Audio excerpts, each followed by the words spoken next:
थे 52 युद्ध। और इस सिलसिले में उसने एक दिन जैसलमेर पर अटैक किया। कहाँ अटैक किया? जैसलमेर का राजा कौन है? लूणकरण। लूणकरण को यह समझ में आ गया कि मालदेव के खिलाफ पार तो पड़ेगी। उसने कहा भाई रे रुपए टक्के ले ला और वापस जा, लड़ने की हिम्मत नहीं। मालदेव ने को रुपए लाओ, और मालदेव रुपए लेके वापस चला गया। अब जैसलमेर वालों ने बैठ के सोचा कि यार रुपए लेके एक बार वापस चला गया, इस बात की क्या गारंटी है वापस नहीं आएगा? रुपए के चक्कर में वापस आ सकता है। हमने पढ़ा है बहादुर शाह रणथंभौर किला लेके गया था, अगले साल वापस आ गया। तो जैसलमेर वालों ने कहा मालदेव का क्या इलाज किया जाए? लड़ाई की जाए। तो यदि लड़ाई करेंगे तब तो मालदेव अपना इलाज कर देगा। अब क्या किया जाए? तो लूणकरण की एक बहुत सुंदर राजकुमारी है उमा देवी। क्या नाम है?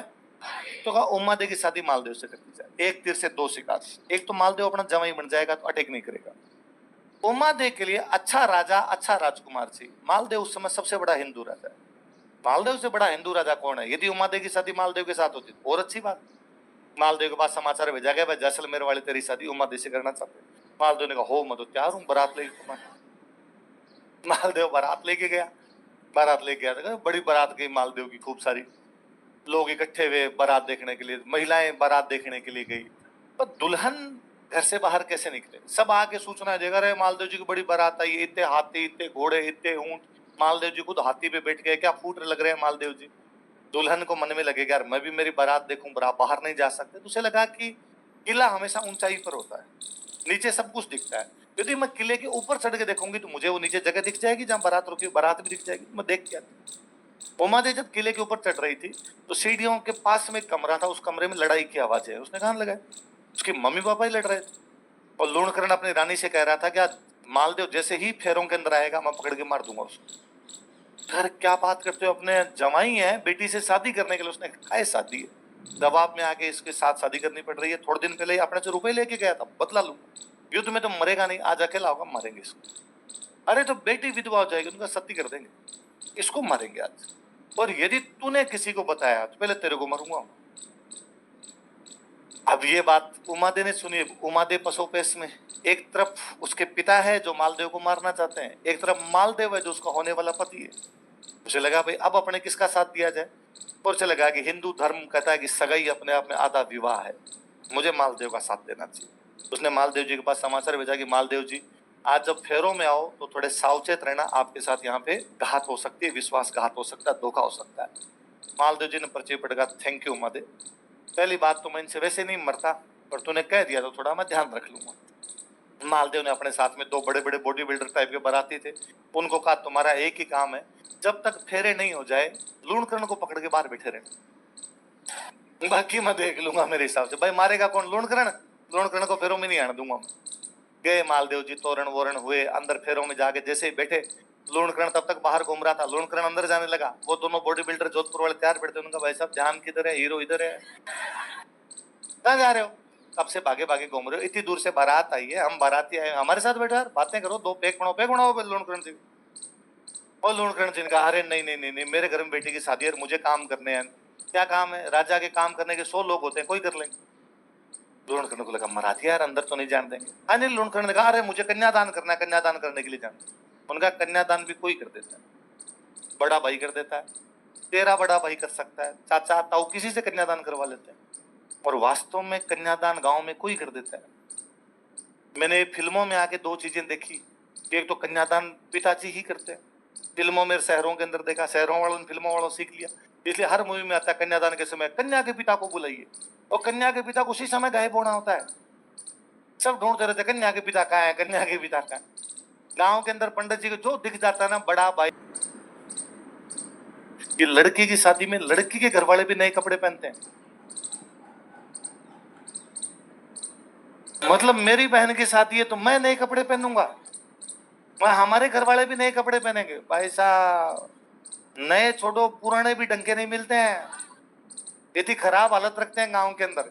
और मान मैं आप तैयार हो भी जाओ ना तो कोई चाचा था वगैरह ब्याह तेरे होगी कि ना, मेरा तो नहीं, तो तू क्यों तैयार हो रखा है? और मैं कई बार सोचता हूँ कि जिद करके भी तैयार हो गए कि मैंने एकदम व्हाइट कुर्ते पजाम पहन लिए, या मैंने एक अच्छा सा कोट पैंट पहन लिया, यही होता है तैयार होने का। इतने में कोई एक चाचा था खोड़ला पक्का होता घर में, वो आवाज लगा कढ़ाई ले और कढ़ाई। अब ऐसा थोड़े कुर्ते पजामे में कढ़ाई लिया हुआ, आदमी कितना बुरा लगेगा यार। उनके काम वैसे होते हैं कि वो भट्टी के लिए खड्डा खोदना है तो खड्डा खोदो, और अब तो फिर भी थोड़े भले दिन आए तो कम से कम हलवाई तो बिठा लेते हैं मिठाइयां बनाने के लिए। पहले हलवाई को, पहले गांव में पैसे थे नहीं, मिठाई के नाम पे होते लड्डू बूंदी, तो उसको कहते खाली बूंदी बना दे, लड्डू हम बना लेंगे। तो वो हलवाई केवल बूंदी बूंदी बना के चला जाता, अब टावरों में लगाते हैं। भाई साहब ये बाई सेब और ट्राई सेब दोनों बन जाते, रात को हाथ ना ऐसे रहते थे, ऐसे नहीं होते, पर टावरों को फिर भी मजा आता था ये करते।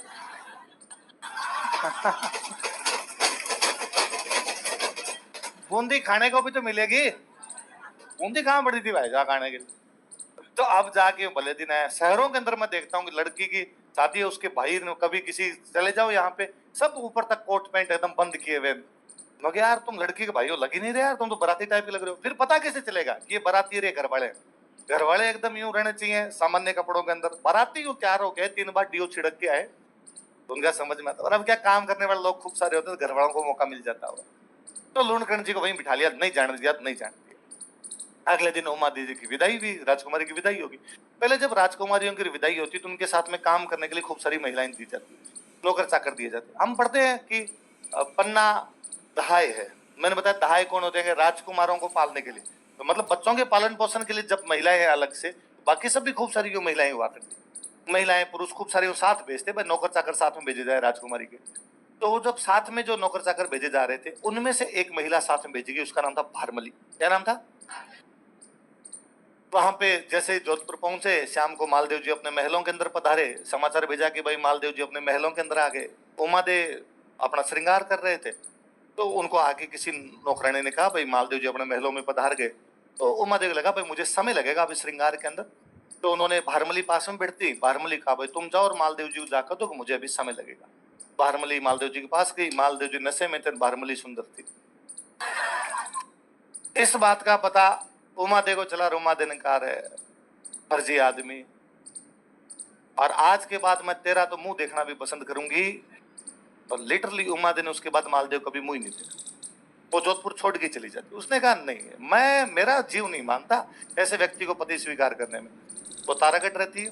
जब शेरशाह वाला अटैक होता है तब ये डिसीजन, मैं कल आपको कहानी सुना, तब मैंने कहा था कि पहले ये डिसीजन हुआ कि हम अजमेर लड़ेंगे, फिर कहा नहीं अजमेर नहीं, थोड़ा नजदीक लड़ते हैं।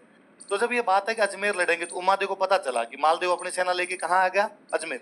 तो उमादेव समाचार भेजती है मालदेव के पास कि मालदेव जी आप सेना भेज दो, आप मत आना, सेना को लीड मैं कर लूँ और मैं यहाँ पे लड़ाई कर लूंगा। फिर फाइनली ये तय हुआ कि हम अजमेर तो लड़ेंगे नहीं, तो अजमेर खाली करो, अजमेर की सेना भी बुलाई जाए। तो उमादेव कहा गया भाई खाली करना पड़ेगा। तो उमादेव ने कहा मैं जोधपुर तो नहीं जाऊंगी। तो जोधपुर के पास में गांव था, कुछ दिन वहां पर रहे थे, पोसाना करके गांव था, वहां पर रहे कुछ दिन, और फिर वहां से उनका खुद का ननिहाल था केलवा, तो बाद में केलवा चले गए थे, केलवा ही रहे थे। और एक मालदेव के दूसरी रानी से एक बेटा हुआ था राम सिंह, उस राम सिंह को गोद ले लिया था, उस बेटे के साथ वहां रहते। जब मालदेव की डेथ हुई तो उमादेव को समाचार भेजा गया कि भाई मालदेव की डेथ हो गई, कपड़े भेजे गए मालदेव के, साफा भेजा गया मालदेव का।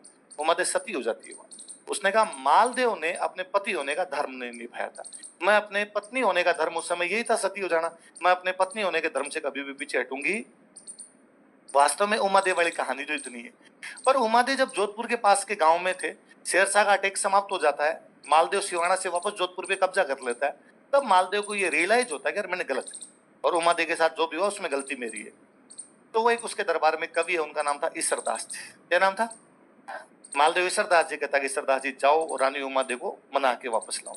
ईसरदास जी गए, उन्होंने जाके कहा कि रानी उमादेव वापस पधारो, आप पटरानी हो, मालदेव के साथ आप रहोगे, आपका जब पुत्र होगा वो जोधपुर का अगला राजा बनेगा, आप राजमाता बनोगे, चलना चाहिए आप। उमादेव ने वापस कहा कि रहीमन धागा प्रेम कान मत तोड़ो छिटकाए, टूटे से फिर जुड़े नहीं, जुड़े गांठ पड़ जाए। ये मोह मोह के धागे हैं, ये थोड़ी है कि आज मन मिल गया और कल मन मिट गया। एक बार जो मन से उतर जाता ना, फिर मेरे से उसके साथ रहा नहीं जाए, मेरा स्वाभिमान है। ऐसा कैसे हो सकता है कि मालदेव ऐसा मेरे साथ कर सकता है? उन्होंने वापस कहा गलती आदमी से होती है ना, आप चलो। मालदेव माफी मांगने के लिए तैयार है, गलती की सजा होती है, माफी मांग ले आदमी, फिर क्या होता है। उम्मद ने वापस कहा कि नहीं, मैं वहां जाऊंगी लोग क्या कहेंगे कि पहले तो मुंह फुला के चली गई थी और आज वापस आ गई। सरताज जी ने कहा कोई कुछ नहीं कहेगा, मालदेव 100 लोगों के बीच में माफी मांगेगा, आपकी तो इज्जत बढ़ेगी। और मदन का देखो आप पर सरदार जी, सरदार जी ने कहा मैं गारंटी देता हूँ, आप तो चलो। फिर सरदार जी मना के उमादेव को ला रहे हैं। उमादेव पालकी में होती पहले, 4 लोग उठा के चलते, पालकी में आ रही। ये बाकी रानियों को पता चला कि कौन आ रही है जोधपुर। बाकी रानियां जानती थी कि उमा दे आते पटरानी बनेगी तो अपनी दुकानदारी बंद। तो बाकी रानियों ने एक और कवि थे आसानंद, क्या नाम था, आसानंद जी को आगे, आसानंद जी, उमा दे वापस आ रही है, क्या महिला के स्वाभिमान नाम की चीज नहीं होती? क्या महिला के सुहागरात के दिन इस प्रकार उसका कोई पति कर सकता है फिर भी उसके साथ में रहे? आसानंद जी ने कहा ना, ये तो बहुत गलत बात है, उमा दे कैसे आ सकती है, तो आ रही है। आसानंद जी सामने जाके खड़े हुए, और जब पाल की नजदीक आई तब आसानंद जी ने जोर जोर से दोहे बोले, मान रखे तो पीऊ तज, पीऊ रखे तजमान, दो दो गेंद ने बंधु, एक एक खंबू ठाण। मान रखे तो पीऊ तज, हे उमा दे, यदि तुझे मान इज्जत चाहिए तो पीऊ तज, इस पति को त्याग दे। पीऊ रखा तजमान, और यदि पति रखना तो इज्जत का मत सोचना। आज उमादेव की इज्जत है, लोग बात करते हैं कि उमादेव वह महिला है, उमादेव वह स्त्री है जिसने मालदेव जैसे बड़े राजा को ठोकर मार दी। उमादेव वह स्त्री है जिसने मारवाड़ के राजमहलों के वैभव को ठोकर मार दी। उसका स्वाभिमान ज्यादा प्रिय था कि मेरा पति यदि गलत काम करता है तो मैं उसका मुंह भी देखूंगी नहीं। तुम आ जाओगी, तुम्हें जोधपुर मिलेगा, मारवाड़ का राज्य मिलेगा, सुख वैभव मिलेंगे, मालदेव जैसा बड़ा राजा मिलेगा, तुम्हारे पुत्र राजा बनेंगे, आगे इज्जत नहीं मिलेगी उमादेव। दो दो गेंद ने बंधु, एक एक खंबू ठाण, दो हाथियों को एक जगह पे बांध के नहीं रख सकते हो, आपस में लड़ेंगे। इज्जत और पति दोनों में से एक मिलेगा, तुम तय करोगे इज्जत चाहिए या पति चाहिए। उमादेव ने कहा अपने को चाहिए फुल इज्जत। उमादेव वापस चले गई। उसके बाद उमादेव कभी भी लौट के, पर बारमली तो मालदेव के पास ही रह गई। बारमली तो यही थे। एक दिन रात को बारिश का समय, जैसलमेर की तरफ बिजलियां चमके और बारमली एक टक बिजलियों की तरफ देखे, और मालदेव ने पूछा कि तुम्हें जैसलमेर की याद आती है क्या? उसने कहा, और रोई। उसने कहा क्यों नहीं आएगी याद, मेरा पीहर है वहां पे, और मैं वहां रही हूँ, राजमहलों में पली बड़ी हूँ मैं भी वहां पे। वो क्या, बारमली के लिए कहते हैं, बारमली के माता पिता का पता ही नहीं था कौन था। वो पैदा हुई थी, पैदा होते ही उसको उसके माता पिता जो थे रास्ते किनारे छोड़ के चले गए। अभी भी अपने अखबारों में कई बार पढ़ते हैं, अस्पताल में छोड़ के चले गए, वैसे छोड़ के चले गए। तो जिसको मिली उसने राजा को ला के दे दी, तो राजा ने पाल पोस के बड़ा किया था उसको, वहीं राजमहलों में रहती थी वो। तूने कहा मुझे याद तो आती है, मैं वहां खेली हूँ, कूदी हूँ, इतनी बड़ी हुई हूँ। उमादेव मेरी सहेली थी, मेरी गलती की वजह से, अपनी गलती की वजह से उमादेव को जाना पड़ गया। तो मालदेव ने कहा उमादेव को जो हुआ वो नहीं आना चाहते, नहीं आए, क्या करें, पर तुम जैसलमेर जाके आओ, घूम के आओ। तो उसने कहा मैं जैसलमेर जाऊंगी तो उमादेव के परिवार वाले, जो राजा का परिवार हो, क्या कहेगा कि इसके चक्कर में हमारी बेटी का घर टूटा है। मालदेव ने कुछ नहीं कहा, मैं लेटर लिख के भेज। मालदेव लेटर लिख के भेजा, बारमली आ रही है, बारमली के साथ में कोई ऊंच नीच की बात नहीं होती, यदि किसी ने कुछ कह दिया मैं अटैक कर दूंगा। कौन क्या कहे भाई साहब, बारमली वहां रहे। वहां जो जैसलमेर का राजकुमार था उसके 3 रानियां थी, पर बारमली बहुत सुंदर थी। तो वो राजकुमार आसपास चक्कर काटे। उन तीनों राजकुमारियों को लगा कि ननद का घर बर्बाद हुआ, हमारे वाली कभी भी लाइन क्रॉस हो सकती है।